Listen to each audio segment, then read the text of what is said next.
Hello, welcome to the Urban MBA Enterprise Journey Show. I'm your host, Rachel Jesse. So today we are going to be talking about the current pandemic and how so many people have currently started up their businesses. And yes, although they've started their business, they also need to consider the finance side of things and how to ensure that that keeps flowing. So today we are going to speak on the financial aspect. So to my left-hand side, we have Grace Graham. Welcome to our show. And to my left-hand side, we've got Izaz. Welcome. Thank you. So Izaz is one of the volunteers for Urban MBA. Welcome. So tell us more about why you joined Urban MBA. So after finishing GCSEs, I was thinking more about what kind of career path I wanted, but I ended up choosing to study my A-levels as I went to a college, study economics, history and psychology. However, I understood that education was not going to be the only thing that could help me progress in my career path. So my sister, who initially worked in Urban MBA in social media marketing and then progressed on to another charity called Course 4 to help with their social media marketing, ended up getting a degree and came back to get more experience and now works at Teach First. She referred me to Urban MBA to really think about what kind of career path I want to take. And coming here, I managed to learn more about the financial sector, particularly accounting, which is what I do now. So I committed at least one day a week while I was studying in college in order to develop my understanding about accountancy. And so the first part, when I initially joined, was focused on researching about accounting software such as QuickBooks, Sage, and Xero. And upon doing all that research, we managed to choose QuickBooks as the main accounting software to use in Urban MBA. And as I was using this over time, I managed to teach myself the different kinds of skills that I would have never learned in college, such as understanding how to submit accounts, communications with other accountants, as well as teamwork in order to make sure accounts are submitted on time. And after 2 years, I'm still here and I'm still working on Urban MBA's accounts. And yeah. Amazing. So what are one of the biggest things that you would advise young people to do? One thing for certain is that young people should consider volunteering despite all the stigma around it, because they believe volunteering could be a waste of time. But in reality, it's about the commitment and having that consistency to learn, because it's not as simple as just get an education and then you're going to get a job. The journey is very difficult and it's not as simple as that, because simple is never simple. Right. Amazing. That's really good. How old are you, if you don't mind me asking? I'm currently 18, so I've just finished my A-levels and I've taken a gap here in order to spend more time getting work experience that I'll need. And as I develop my work experience, then I can decide more on my next steps in terms of my career path and potentially become an accountant, a fully qualified accountant. Amazing. This is a young man that seems to know what he's going to be doing and is already on the right path. So well done to you. So Grace, thank you for coming. So tell us more about what you do. So I have my own business and it's Keep It Simple Training Company. And the training is focused on professional development, in the wake of George Floyd's death, more around anti-racism in the workplace. And I'm also a lecturer, so I lecture on management and leadership and business administration. And in the business administration, well, both management and business administration, managing budgets comes up, and also finance comes up as well. And what was interesting is hearing you talk about volunteering, and I know it does have a stigma about it. You know, you do work, you don't get paid, but actually you get paid in ways that you can't even imagine. And the things that you get paid for, or the way you get paid, is experience. So you've got people to give you a reference, and it gives you that social conditioning, not social conditioning, but that social aspect. You know, you can deal with people of all different types of ages, all different backgrounds. I started volunteering at 16 years old, and one of the things it taught me was about leadership, leadership skills. I did, play work and that kind of thing. And I remember turning up every single day for 6 weeks in the summer of 1984 or 1980, I don't remember the year. But anyway, I turned up every single day just to get that work experience, because I knew, and I think with the encouragement from my mum, you know, I knew that the more experience you have, whether it's paid or not, the more the more experience you've got, the more skills you gain. And I even volunteer. I still volunteer now. So one of the things I do, and I see it as part of my social, my corporate social responsibility, is I do work with the Federation of Small Businesses. So I'm also a member, and the Federation of Small Businesses, or FSB, because it's a mouthful, is a membership organisation run by members for members. So you know, the kind of things that I do is I work to represent the interests of small businesses, and that's what FSB does. But I do it in Hackney, but I also am the diversity lead for London. So it's about representing the interests of you know, business owners that may feel marginalised, like the BAME community, women, people who have disabilities, LGBT group, and also young people. So it's really good to be doing this, you know, really good.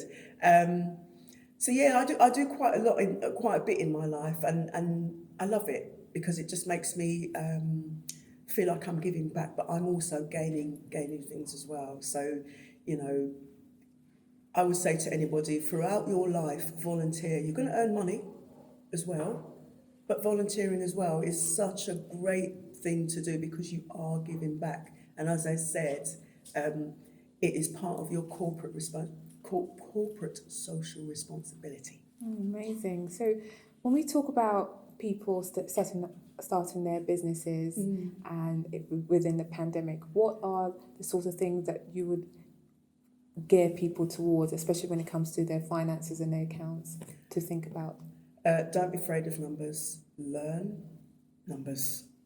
I had a real fear of, well, not fear, but I had a terrible time with maths at school. I felt like I was not very bright because words are words. Most people deal with words. Numbers is not what many people deal with, so you kind of feel like, oh, if you're strong with words, it's very likely that you're not strong with numbers. With my son, it's different. He's strong with numbers, not strong with words.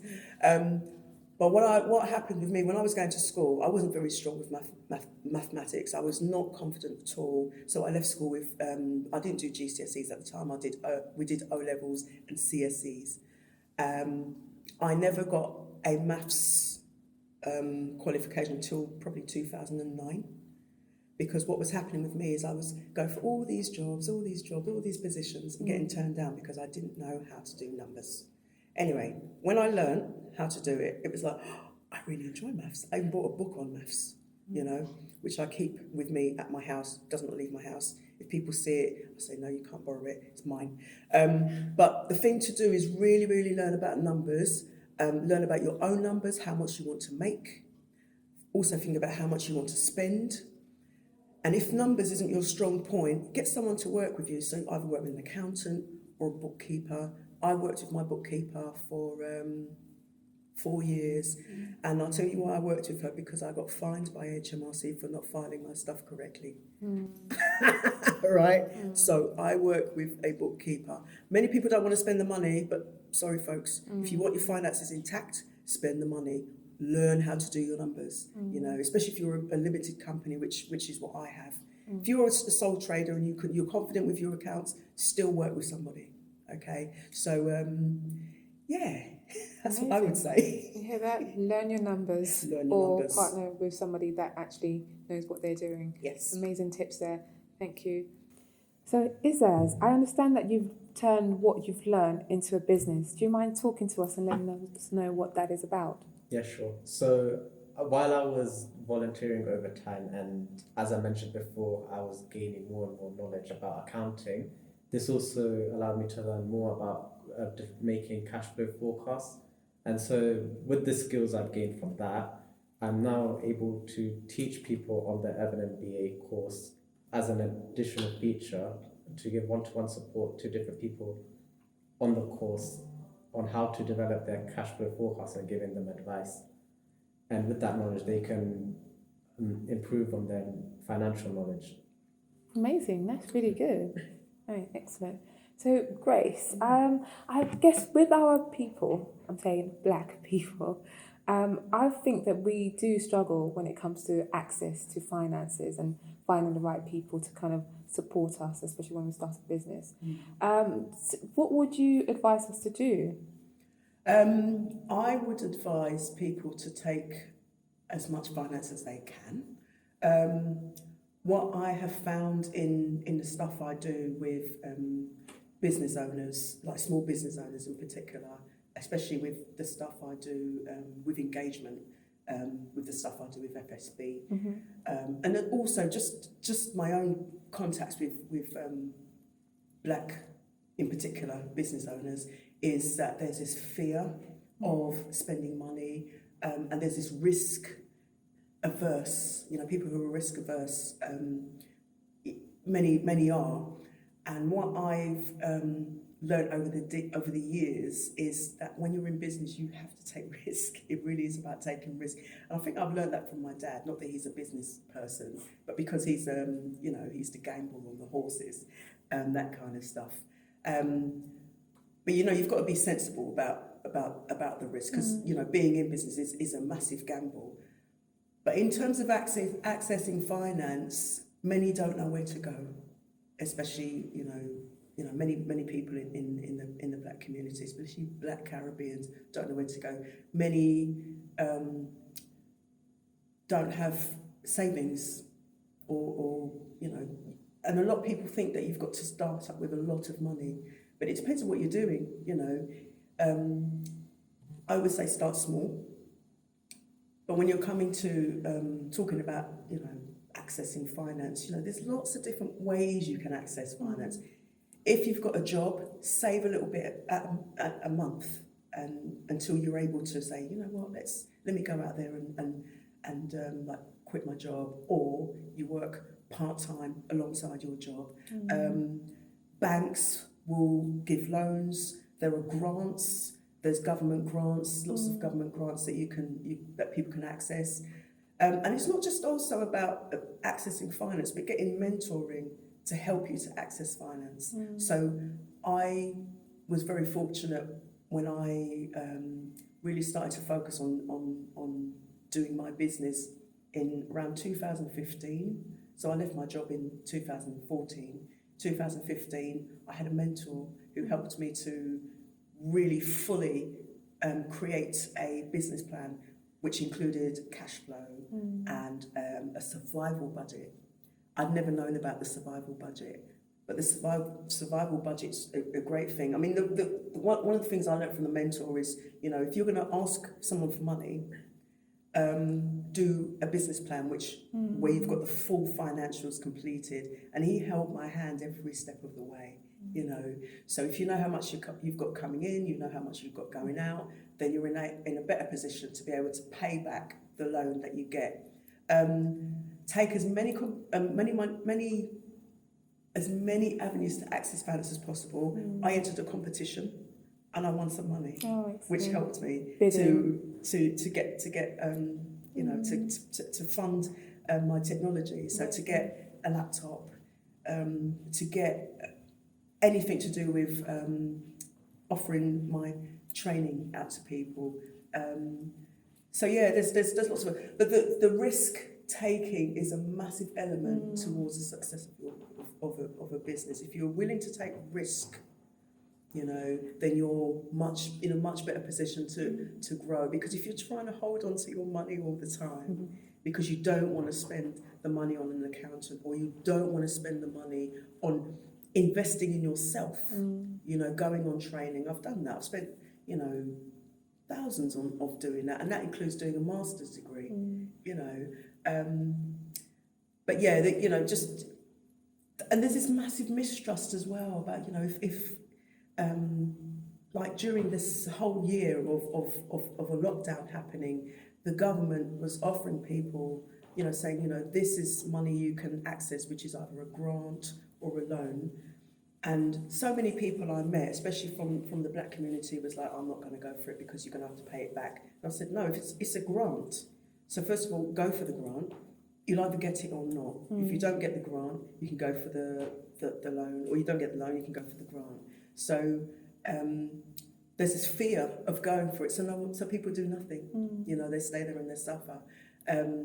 But I know people who have said, you know what, I'm just going to go for it. And they've got the money, you know. So accessing finance, tell people you want finance as well. Many people will say, I'm not going to tell anyone because no one's going to help me. But actually, there's so many people who do. And also, if you invest, if you ask for investment, you know, think about how much you're going to give back, you know. So when people are saying, oh, I'll invest in your business, of course they want to cut. Or they might just say, right, I want my money back after a certain amount of time, you know. So it's about getting rid of the fear, getting rid of that obstacle of moving forward. Because when you keep yourself back and say, oh, I'm not going to ask because they're going to say no, then you've shafted yourself, really. Yeah, so it's, thank you for that. So I guess it's all about, you know, just taking that leap and taking a bit of a risk. I mean, I was brought up to always, you know, save for rainy days. You know, being African, my mum's always installed that in me. Just always save your money. But the other side of things is that our parents, or my parents, never taught me is taking that risk and what to do with your money. Although you have it, but what's the next step? So that's one of the things I've been able to learn from Urban MBA Kofi, is how to kind of take the risk and start a business and continue to kind of take the risk to grow the business as well. And what's you know, what is interesting what you said, because it's made me think that, you know, from my dad I learned about taking risk, and from my mum I learned about savings and investment. You know, I mean, there was a time when I'd forgotten what my mum said, and, you know, made some terrible financial decisions. Really? Yeah, I will say this, I don't mind saying it, because people need to hear it, but I almost went bankrupt. Oh, wow. You know, I got to that stage. That's when I started to learn about money. And, you know, still take risks, absolutely still take risks, but really be a bit more savvy. So I learned about being financially savvy from my mum, although I'd forgotten. I think I learned more about, you know, being that risk, but, you know, not having the balance, you know. So, but yeah. That's interesting. And even if you are in debt and you're paying off your debt, even if you put £5 away a month, it's a start. Absolutely, I agree. Like, saving is always, especially now that we find ourselves in a situation where people are losing their jobs and you know, and not knowing where to go and what to do. But if you had like a bit of money aside, you'd be able to kind of move forward and progress with other things. I'm going to ask our panel, what are the 3 tips that they can give to you guys? So please go ahead. 3 tips. So one for me would be to take risks. And not be afraid of taking risks, because that's when you have the biggest rewards. Second tip would be to fully trust your instincts when it comes to your own business, and your pricing and all that. And then the final one would be to ask for help, because no one is an island. And the more help you get, the higher you will, the more you'll grow. Amazing tips. Thank you very much. That's a good one. And what about you, Zaz? So my top 3 tips would be to first have the right attitude, because as a young person, you may think that you've got plenty of time, and then you're just thinking, oh, I might fail, or you don't want to do this, and you're letting excuses get in the way from reaching your own success. So I think the main aspect of that is just don't be afraid to take the risk of failing, because from that you get to learn. My second tip would be about consistency, because the more consistent you are, the more you'll be able to learn at a constant rate, and then gradually over time you'll be able to develop yourself to be the best you can be. And then the third and final tip would be about commitment. If you're going to do something, stick to it, and then over time you'll just be better off in that kind of route. Amazing. You're such a smart guy. Grace, do you mind telling our audiences where they can find your services? Yep, so my business is called Keep It Simple Training Company, and the website is kistc.co.uk.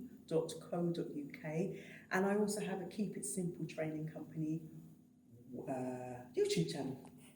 Amazing. So thank you very much for joining us today. Thank you both.